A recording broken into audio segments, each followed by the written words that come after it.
दोस्तों, मैं आपको बताने वाला हूं प्रथम 20 तत्वों के परमाणु भार याद रखने का तरीका।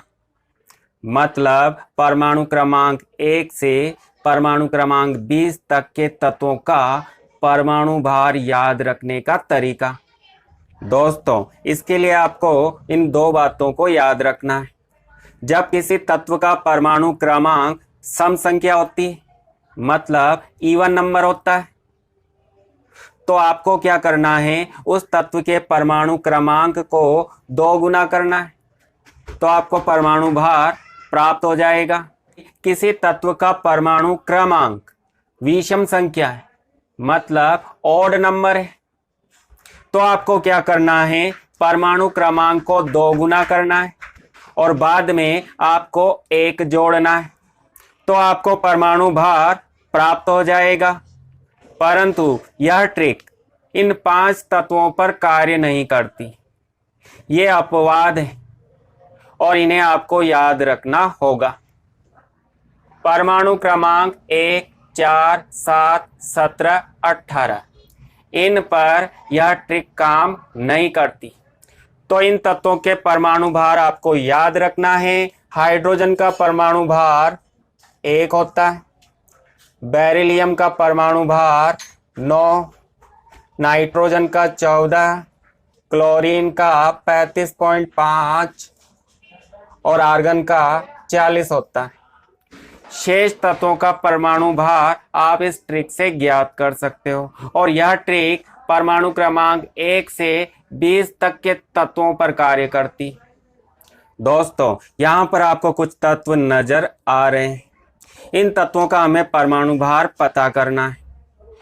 1, 4, 7, 17, 18 ये अपवाद हैं और इन तत्वों का परमाणु भार आपको याद रखना होगा।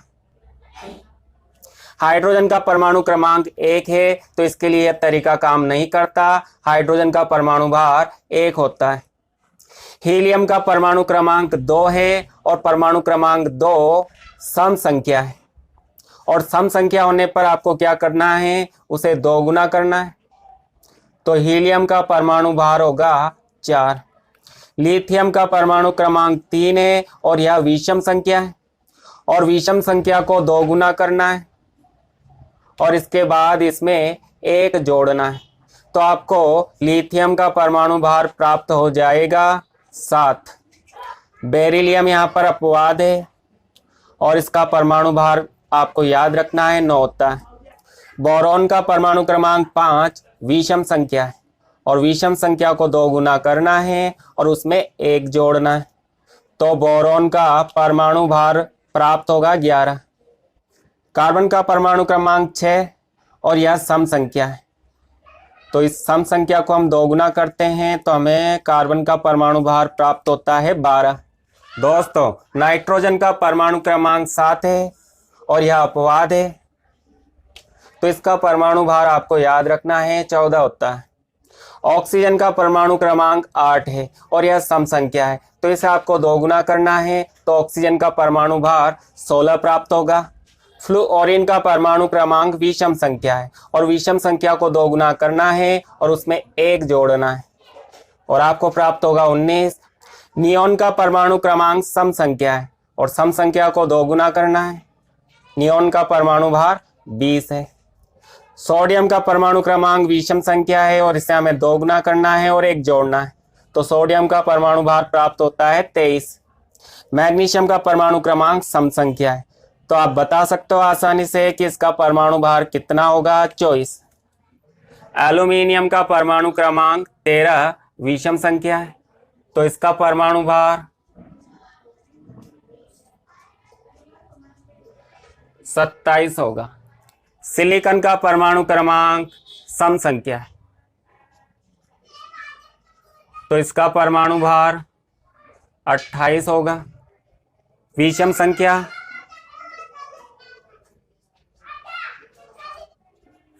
तो फास्फोरस का परमाणु भार 31 होता है। सल्फर का परमाणु क्रमांक सम संख्या है और सम संख्या को हमें 2 गुना करना है, तो सल्फर का परमाणु भार प्राप्त होता है 32। क्लोरीन और आर्गन अपवाद है, 17 और 18। तो इनके परमाणु भार आपको याद रखना है। क्लोरीन का 35.5 होता है और आर्गन का 40 होता है। पोटेशियम का परमाणु क्रमांक 19 विषम संख्या है और विषम संख्या को 2 गुना करना है और उसमें 1 जोड़ना है। तो हमें प्राप्त होता है 39। यह पोटेशियम का परमाणु भार है। कैल्शियम का परमाणु क्रमांक 20 है, सम संख्या, और सम संख्या को 2 गुना करना है तो आपको प्राप्त होता है 40। दोस्तों, आप स्वयं भी ट्रिक बना सकते हो। जैसे यहाँ पर मैंने लिखा कूदो ना छाती पर, तो कू से आपको याद आता है Cu, कॉपर। 2 ना का मतलब यहाँ पर 9 है, 9 है, तो कॉपर का परमाणु क्रमांक 29 है। कूदो ना छाती पर, मेरी छाती पर मत कूदो। छाती का मतलब 6, 3, तो कॉपर का परमाणु भार 63 होता है। 56 इंच का सीना है मेरा, बिल्कुल मजबूत लोहे की तरह। 56 इंच का लोहे का सीना, तो लोहे का परमाणु भार 56 होता है। दोस्तों, क्या आपने चांदी की एम्बुलेंस को देखा है? नहीं देखा है तो कोई बात नहीं, आप मान लीजिए कि चांदी की एम्बुलेंस है। चांदी की तरह चमचमाती हुई एम्बुलेंस, और एम्बुलेंस का नंबर होता है 108। तो चांदी का परमाणु भार 108 होता है। दोस्तों, ये सभी तरीके बताने का मतलब क्या है? तो मैं आपको बता दूं कि मैं आपको बताना चाहता हूं कि आप स्वयं भी ट्रिक बना सकते हो। आप स्वयं भी थोड़ा सा दिमाग लगाकर इस तरह की ट्रिक बहुत ही आसानी से बना सकते हो। इस कारण मैं आपको ये ट्रिक बता रहा हूं। हीरो नंबर 1, यह तो आपने सुना है।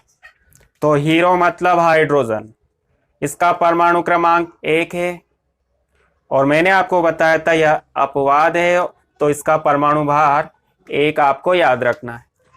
दोस्तों, कार्बन का प्रतीक C है, इसका परमाणु क्रमांक कितना होता है? तो आपको क्या करना है, यहाँ पर थोड़ा सा घुमाना है। तो कार्बन का परमाणु क्रमांक 6 होता है। 6 सम संख्या है, और सम संख्या को हम 2 गुना करते हैं तो इसका परमाणु भार प्राप्त होता है 12। सोडियम का प्रतीक Na, ना, तो बीच की लाइन को हम ना कर देते हैं तो इसका परमाणु क्रमांक प्राप्त होता है 11। 11 विषम संख्या है, तो इसे हम 2 गुना करते हैं और 1 जोड़ते हैं तो सोडियम का परमाणु भार 23 प्राप्त होता है। नाइट्रोजन का प्रतीक N होता है।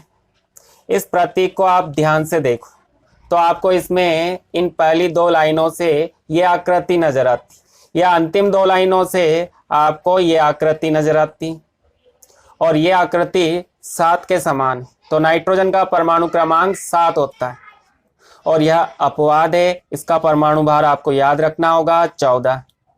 S4 सल्फर होता है, तो S4 16 भी होता है। सल्फर का परमाणु क्रमांक 16 है। P4 फास्फोरस होता है, तो P4 15 भी होता है। फास्फोरस का परमाणु क्रमांक 15 है। सम संख्या 2 गुना करते हैं तो सल्फर का परमाणु भार 32। विषम संख्या 2 गुना करके 1 जोड़ देते हैं तो हमें 31 प्राप्त होता है, और यह फास्फोरस का परमाणु भार है। फ्लुओरीन, इसका प्रतीक F होता है, और यदि मैं इसे यहाँ से मिला देता हूँ तो मुझे यह आकृति 9 के समान दिखाई देती। तो फ्लुओरीन का परमाणु क्रमांक 9 होता है, और यह विषम संख्या है, तो इसे हम 2 गुना करते हैं और 1 जोड़ते हैं, हमें प्राप्त होता है फ्लुओरीन का परमाणु भार 19। कैल्शियम का प्रतीक Ca होता है। इस C को हम थोड़ा सा घुमा देते हैं तो हमें यह आकृति प्राप्त होती। यह आकृति दोस्तों 2 से मिलती जुलती है, और यह आकृति 0 से मिलती जुलती है। तो कैल्शियम का परमाणु क्रमांक 20 होता है। यह सम संख्या है, इसे 2 गुना करते हैं तो इसका परमाणु भार 40 प्राप्त होता है। ऑक्सीजन का प्रतीक O होता है, और इस प्रतीक को मैं एक बार और लिखता हूं। तो मुझे 8 नजर आता है। तो ऑक्सीजन का परमाणु क्रमांक 8 होता है। यह सम संख्या है, इसे 2 गुना करते हैं तो ऑक्सीजन का परमाणु भार 16 प्राप्त होता है।